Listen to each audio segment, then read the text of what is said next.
about a club I just joined? Let's check it out.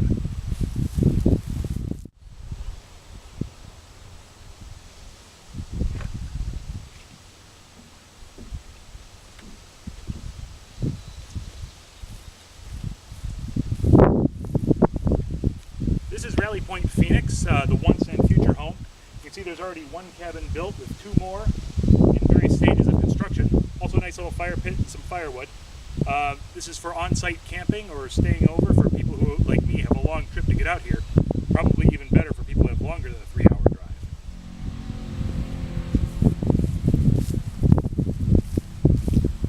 Now I don't know if all the cabins are going to be built on this exact same pattern, but I do know, if you can see in the background there, the solar power shed.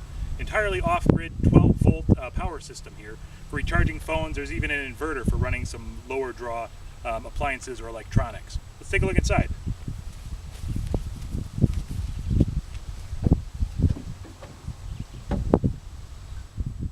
Now when I rented this cabin, I was just told that there would be the one queen bed, which you can see here.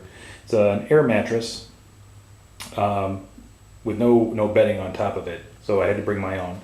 There's also a cot over here. I'm not sure if this will be included in the cabin once things start picking up and the other ones are built, but this one was included with some sleeping bags on top of it. Since those weren't listed in the description of the cabin, I wasn't planning on using them. Some folding chairs, some water bottles. I'm not sure whose those are, so I'm not going to touch them. And a space heater for when it's cold. So this place can be used pretty much 4 seasons out of the year. There's also an inverter that's currently charging my phone, and some other stuff that may come in handy for campers who stay the night here. As I mentioned, everything's on a 12-volt system. All the plugs, they look standard, but are actually 12 volts. Even the light switches are labeled 12 volts to run the LED lamps. I should say lamp in the ceiling. There's also a fan, runs on the 12-volt circuit. Should help get some circulation. I can actually feel it during the summer months as well. The first stop on our magical marksmanship tour is what appears to be either a carbine range or a dynamic training range. It's a large open area with a berm in the background. You can see the Gadsden flag flying beyond it. That's the long range, headed downrange in that direction, backed up by the trees in the back. So it's a nice open area allowing for movement side to side as well as forward and back.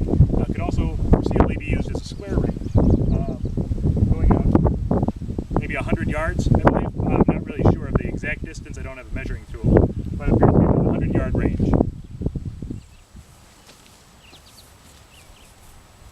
This, of course, is the pistol range. You can see a bunch of targets set up around the perimeter, as well as a bunch of props for some action shooting. Only about 25 yards on this one, but once again, everything's facing downrange to the long range, and that's where we're headed next.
So this is the long range of the Marksmanship Training Center. It's got a little over 1,000 yards to the far sandy berm you see in the background there. On the side you see advertising sponsors just on white trellises, sponsors of the Marksmanship Training Center I mean. But in between between, there are the two target backer boards at 100 yards, so you can sight in your rifles before you go after steel in the distance. The steel is set out anywhere from 270 to just over 1,000. I think the farthest target I shot today was 1054. But there's also a woodchuck or gopher target farther out there called the Holy Grail target. I couldn't even see it from where I was prone.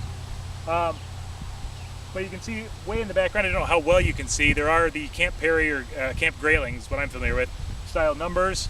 There are raising targets over there if you're shooting a 1,000-yard F-class type. You have your own target puller on a two-way radio.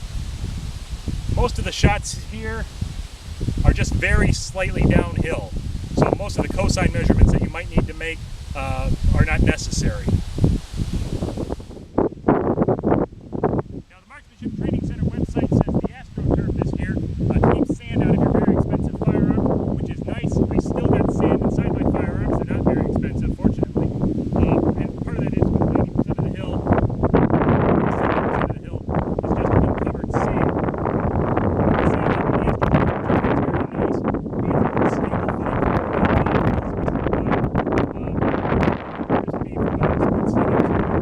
it's still got a lot of life left in it for the purposes that it's out here for.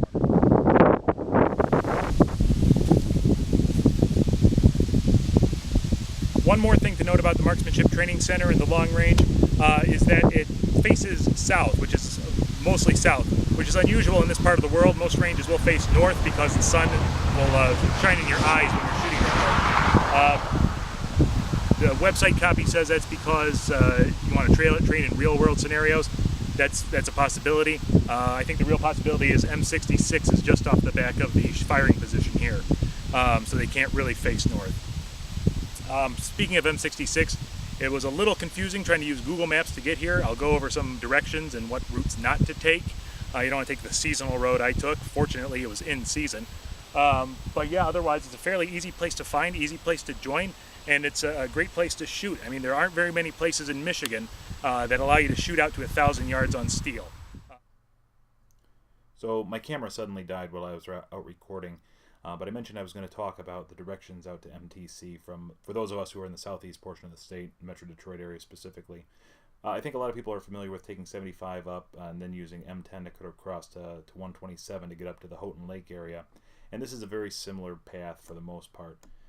One thing that Google Maps does pretty inexplicably is it has you take M55 across to 7 Mile Road and take 7 Mile North to Morristown Road. And then for whatever reason, it has you take Burkett north until it gets to this seasonal road right here. It doesn't even mention the name because it doesn't have one in the directions. And if you look at it, this is what you're going to find. It looks like a sandy 2-track. There's a sign here saying it's a seasonal road. I didn't see that because it was covered in foliage when I went up there. But yeah, it just takes you back through the woods, and it's really quite freaky if you happen to be driving a mid-sized sedan. So there are smarter routes to take. If you're going to go with the Google directions, I might suggest you, instead of going north on Burkett Road, go south until it turns into Phelps Road. That'll take you over to M66. That's one possible way of doing it. Another possible way is to just take M55 all the way across to Lake City and take M66 north. M66 is the road that it's on. It turns into Pioneer Street, I believe is what it's called. But that's a simpler way, fewer turns to make. I'm not sure why Google doesn't recommend that to begin with. It could be because there are some slower speed zones in town, but Lake City is a nice little city, and it's very small, so you're just passing through. That's about it. If you're on Google Maps or Bing or whatever the heck you're using to find directions, make sure it doesn't take you down any of these seasonal roads. The Marksmanship Training Center itself is on a seasonal road. Doesn't show it here, but this seasonal road continues, and then it's just a short turn off, maybe a couple 100 feet off of the main road. But it's not too hard to find. There's a lightning bolt symbol out front for the Marksmanship Training Center, and then the sign is by the front gate.